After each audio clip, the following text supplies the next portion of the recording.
میں دفتر جانے کے لیے گھر سے نکلا ہی تھا کہ تھوڑی دور جانے کے بعد میرے موبائل کی گھنٹی بجی۔ میں نے موبائل جیب سے نکالا تو اسکرین پر ایک انجان نمبر تھا۔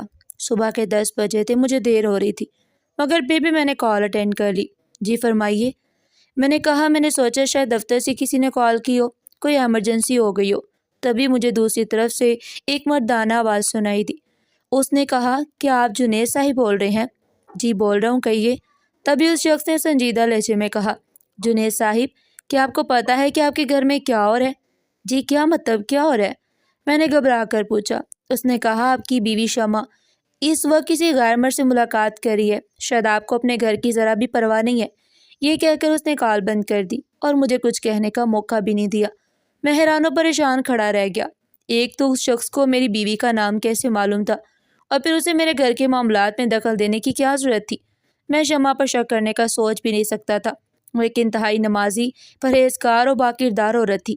میری اس سے ملاقات اگرچہ اتفاقیہ ہوئی تھی مگر کچھ ہی دنوں میں اس نے میرا دل جیت لیا۔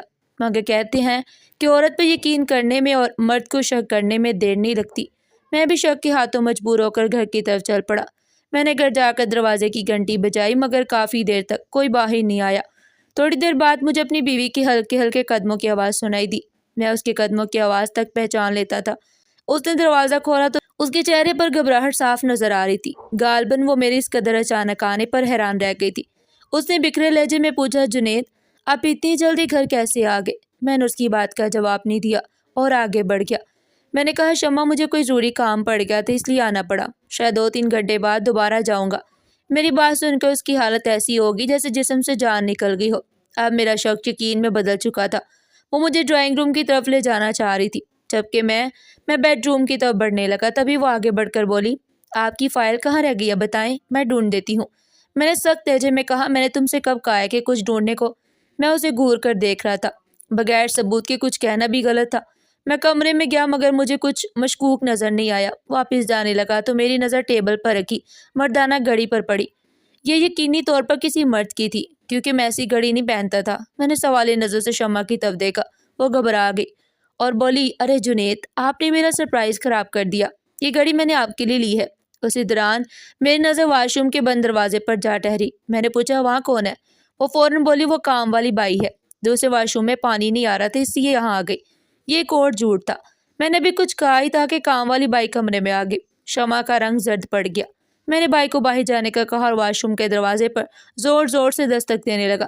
اندر سے کوئی آواز نہیں آئی اور دروازہ مسلسل بند رہا۔ آخرکار مجھے دروازہ توڑنا پڑا۔ جب دروازہ کھولا تو اندر میری ہی عمر کا ایک مرد چھپا بیٹھا تھا۔ میں نے اس کا گریبان پکڑ کر جھنجھوڑتے ہوئے کہا، تمہیں شرم نہیں آتی کسی کی عزت پر ہاتھ ڈالتے ہوئے؟ اگر تم میں ذرا سی بھی غیرت ہوتی تو پہلے ہی بار دروازہ کھٹکھٹانے پر باہر آ جاتے۔ اس نے کہا، میں تم سے نہیں ڈر رہا، مجھے شمع کی فکر ہے۔ اس کی آنکھوں میں عجیب سی چمک تھی۔ شمع بھی خاموش کھڑی رہی جیسے اسے یہ سب اچھا لگ رہا ہو۔ مجھے شدید غصہ آیا۔ میں نے پوچھا، شمع، یہ کون ہے؟ تم بولتی کیوں نہیں؟ وہ شخص بولا، یہ کیا بتائے گی؟ یہ تم سے تنگ آ چکی ہے، یہ مجھ سے محبت کرتی ہے اسی لیے روز مجھ سے ملتی ہے۔ تمہارے بیڈ روم میں ہماری کئی دفعہ ملاقات ہو چکی ہے۔ اس نے مزید بھی بیہودہ باتیں کہیں جنہوں نے میرا پارا چڑھا دیا۔ میں نے شمع سے تصدیق چاہی مگر وہ خاموش رہی۔ میں نے اسے ایک تھپڑ مارا اور 3 بار طلاق دے کر گھر سے نکال دیا۔ اس کے چہرے پر کوئی پشیمانی نہیں تھی۔ 3 دن گزر گئے، گھر ویران لگ رہا تھا۔ میں ماضی کو یاد کر رہا تھا۔ ایک دن وہ میرے گھر آئی تھی، ٹوٹی پھوٹی حالت میں کام مانگنے کے لیے۔ میں ایک نیوز چینل میں کام کرتا ہوں۔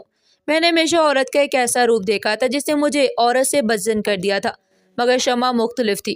وہ خوبصورت، نمازی و باکردار عورت تھی۔ اس نے میری زندگی بدل دی تھی، اسی لیے میں نے اس سے شادی کی۔ مگر آج اس کا اصل چہرہ دیکھ کر میرا اعتماد ٹوٹ چکا تھا۔ چند دن بعد مجھے عدالت سے نوٹس ملا۔ شمع نے حق مہر کے 50 لاکھ روپے کا مطالبہ کیا تھا۔ یہ وہی رقم تھی جو میں نے اس کے کہنے پر نکاح نامے میں لکھی تھی۔ اب یہ میرے لیے ایک بڑی مصیبت بن گئی۔ میں پریشان ہو گیا کیونکہ رقم دینے کے لیے مجھے اپنا گھر بیچنا پڑتا جو میری مرحوم والدہ کی نشانی تھا۔ میں نے اپنے وکیل دوست سے مشورہ کیا۔ اس نے مجھے ایک ایسا طریقہ بتایا جس سے میں مطمئن ہو گیا۔ 15 دن بعد مجھے دوبارہ عدالت میں پیش ہونے کا نوٹس ملا۔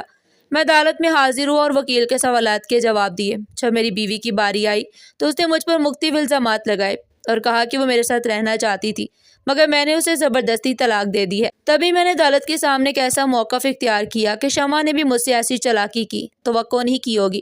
میں نے شمع کے لیے نہایت اچھے الفاظ کا انتخاب کیا۔ میں نے کہا میری بیوی شاید کسی ذہنی دباؤ میں آ کر ایسا کہہ رہی ہے.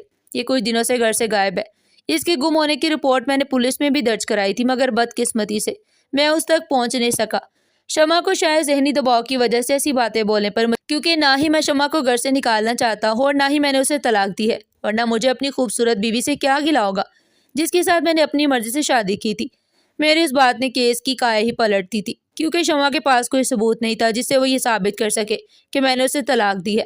اور پھر میرے دوست وکیل نے بحث کر کے مجھے عدالت میں سچا ثابت کر دیا. عدالت کو میرے دلائل معقول لگے. جج صاحب نے میری بیوی کو میرے حوالے کر دیا تھا جبکہ شمع کہتی رہی کہ یہ سب حرام ہے، مگر جج نے اسے جھوٹا قرار دے کر میرے حوالے کر دیا. یہ سب میرے وکیل دوست کی وجہ سے ہی ہوا تھا. اب عدالت میں کیس ختم ہو گیا تھا. شکر ہے کہ مجھے زیادہ تاریخیں نہیں بھگتنا پڑی. جج صاحبان نے بھی اس معاملے کو کافی سنجیدگی سے لیا تھا. بہرحال میں شمع کو لے کر گھر آ گیا. گھر آ کر میں نے اسے کمرے میں بند کر دیا. اس پر غصہ کیا اور کہا، گھٹیا عورت، میں نے تم پر کتنا بھروسہ کیا تھا. تم ایک نوکرانی سے گھر کی مالکن بنایا اور تم نے کیا کیا؟ تم نے ایک اور آدمی کے لیے مجھے ہی دھوکہ دیا. تمہیں کیا لگتا تھا کہ تم اس سے جیت جاؤ گی؟ میرا 50 لاکھ روپیہ لے کر مجھے دھوکہ دو گی؟ میں نے اس کا چہرہ اپنے ہاتھوں میں مروڑتے ہوئے کہا اور درد سے وہ بلبلا اٹھی. اس کی آنکھوں سے آنسو بہنے لگے مگر اس نے میری کسی بات کا جواب نہیں دیا. میں نے سوچا 2-3 دن میں اس کا دماغ خود ٹھکانے آ جائے گا. میں نے اسے کمرے میں بند کر دیا مگر وہ سارا دن بھوکی پیاسی پڑی رہتی، کھانے کی کسی چیز کو ہاتھ نہ لگاتی. اس کی حالت اب قابل رحم ہو گئی تھی مگر وہ مجھے کچھ بھی بتانے پر تیار نہیں تھی. اس واقعے کے تقریباً 1 ہفتے کے بعد میرے گھر کے دروازے پر دستک ہوئی. میں نے دروازہ کھولا تو سامنے وہی جانا پہچانا شخص کھڑا تھا. میں اسے کیسے بھول سکتا تھا؟ یہی میری اور شمع کی طلاق کی وجہ بنا تھا. وہ آدمی مجھ سے بات کرنا چاہتا تھا. نہ چاہتے ہوئے بھی میں اسے گھر کے اندر لے آیا. میں آپ سے ضروری بات کرنے آیا ہوں. اس نے اپنے ہاتھوں کی انگلیاں مروڑتے ہوئے کہا. میں جانتا ہوں آپ میری شکل بھی نہیں دیکھنا چاہتے مگر میں بہت مجبور ہو کر آپ کے پاس آیا ہوں. خدا کے لیے شمع کو طلاق دے دیجیے. میں آپ کی منت کرتا ہوں. آپ جو کہیں گے میں کرنے کو تیار ہوں. مجھے تو اس شخص پر پہلے ہی غصہ تھا. میں نے اسے 1-2 تھپڑ بھی مار دیے اور کہا، اب کیوں تمہیں طلاق چاہیے؟ تم نے تو میری بیوی کے ساتھ مل کر عدالت میں کیس دائر کیا تھا کہ اب تم نے خلا کا نوٹس نہیں بھیجنا. میں نے اسے تنزیہ کہا تھا. تبھی وہ مجھ سے معافیا مانگنے لگا. نہیں، میں اسے ہرگز طلاق نہیں دوں گا. میں اسے اسی گھر میں ایک اذیت ناک موت دوں گا. میں نے صفاقی سے کہا. وہ آدمی میرے پاؤں پڑ گیا. ایسا مت کرے، میں اس کے بغیر نہیں رہ سکتا. کیوں نہیں رہ سکتے؟ کیا لگتے ہو تم اس کے؟ میں نے اس کی آنکھوں میں جھانکتے ہوئے کہا. تبھی اس کے چہرے پر ناگواری آ گئی. اس نے کہا، دیکھیے آپ جو شرط کہیں گے میں ماننے کو تیار ہوں. آپ شمع کو طلاق دے دیجیے. طلاق کا مطلب تمہیں پہلے ہی دیکھ چکا ہوں مگر تم کیوں اس معاملے میں اتنی دلچسپی لے رہے ہو؟ تم جیسے گھٹیا لوگوں کو طلاق اور نکاح کا کیا پتا؟ تم تو ہر حد پار کر کے اپنی خواہش کو محبت کا نام دیتے ہو. پھر میں نے کچھ سوچ کر کہا، اچھا میں ایک شرط پر شمع کو چھوڑنے کو تیار ہوں اگر تم مجھے اس کی حقیقت بتا دو. اور حق مہر میں نہیں دوں گا بلکہ میری شادی پر جتنا بھی خرچہ ہوا ہے وہ تم لوگوں کو واپس کرنا ہوگا. اس شخص نے میری شرط مان لی مگر دوسری شرط جس کے مطابق اسے اپنی ساری حقیقت بتانا تھی ابھی باقی تھی. تبھی اس شخص نے اپنی کہانی سنانا شروع کی. کہنے لگا، میرا تعلق ایک نواحی علاقے سے ہے اور میری بیوی اور میں محبت کی شادی کر کے شہر آ کر آباد ہو گئے تھے. شہر آنے کے بعد جہاں ہم نے گاؤں کے رسم و رواج کو بھلا دیا تھا وہی پیسے کمانے کے چکر میں اپنی اخلاقی حدود کو بھی پار کر بیٹھے. ہم دونوں میاں بیوی نے ایک ایسا شیطانی کھیل بنایا جس نے ہمیں اسیر کر دیا تھا.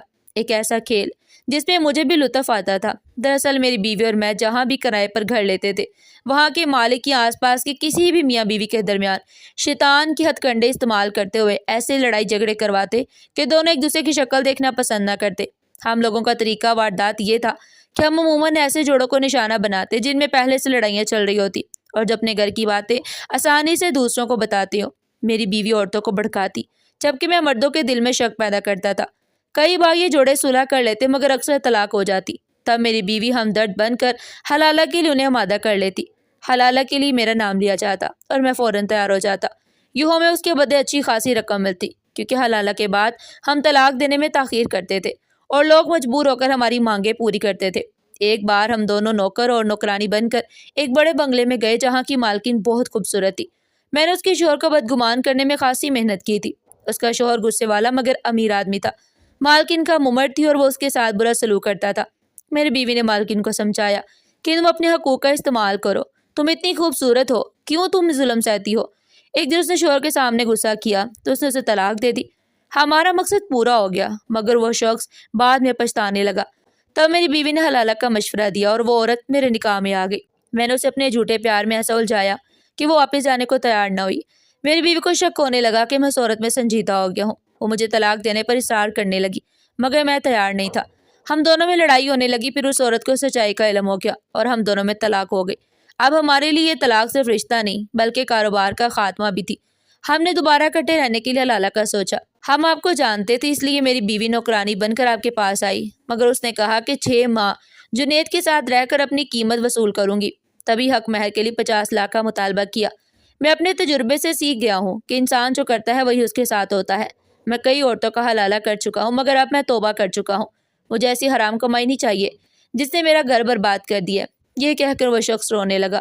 مجھے ان کی مجبوری سمجھ آ گئی۔ دل چاہا کہ اسے پولیس کے حوالے کر دوں، مگر اس نے توبہ کر لی تھی، اسے میں نے اسے جانے دیا۔ میں نے شمع پر کوئی جرمانہ نہیں لگایا، نہ ہی اسے مزید بلیک میل کیا، ورنہ مجھ میں اور اس کے شوہر میں کیا فرق رہ جاتا۔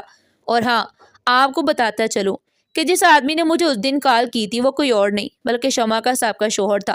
اور مجھے یہ بھی سمجھ نہ آئی کہ اسے ہمارے گھر کے حالات کا کیسے پتہ چلا ہے کہ غصہ انسان کی عقل کو ختم کر دیتا ہے اور اس کا خمیازہ اکثر حلالہ کی صورت میں بھگتنا پڑتا ہے۔ میں شمع کو پہلے ہی طلاق دے چکا تھا، بس اسے بدلہ لینا چاہتا تھا، مگر میں نے اپنا فیصلہ بدل دیا اور شمع کو اس آدمی کے ساتھ بیچ دیا، اور پھر 6 مہینے بعد میں نے دوسری شادی کر لی۔ ناظرین، آپ کو ہماری آج کی کہانی کیسی لگی؟ کمنٹ سیکشن میں اپنی قیمتی رائے کا اظہار ضرور کیجیے گا۔ اس طرح کی مزید سبق آموز کہانیاں سننے کے لیے چینل کو سبسکرائب کریں، ویڈیو کو لائک کریں اور زیادہ سے زیادہ شیئر کریں۔ پھر ملتے ہیں ایک نئی اور سبق آموز کہانی کے ساتھ۔ تب تک کے لیے اپنا اور اپنے پیاروں کا بہت سارا خیال رکھیے گا۔ شکریہ۔ اللہ حافظ۔